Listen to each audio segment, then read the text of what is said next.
In this video, I'm going to show you how to align checks in QuickBooks Online. Now, the first thing you want to do, you want to go and print checks by clicking on the plus create button top left and then clicking on print checks down here.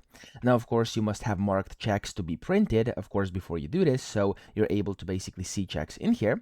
And then over here, if I go to the print setup, this is basically the screen you'll see for the first time you do this, okay? So it's this print sample over here. Then you have to select the type of checks you use. You have to load the blank paper in your printer and then just basically follow this data over here.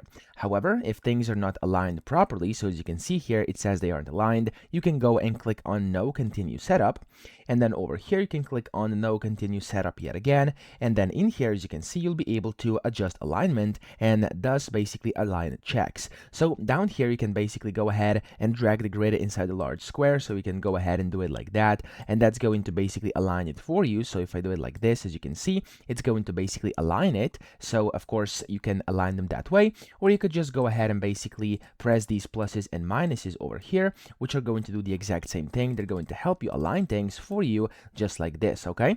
Now over here, you can then view preview and print the sample, and you can then print the sample if it looks good. And after this, you can click on finish setup, and you've basically successfully aligned checks, and you can go ahead and print those that haven't been printed yet. So I hope this video helped you out. If it did, please subscribe to the channel and help me out as well.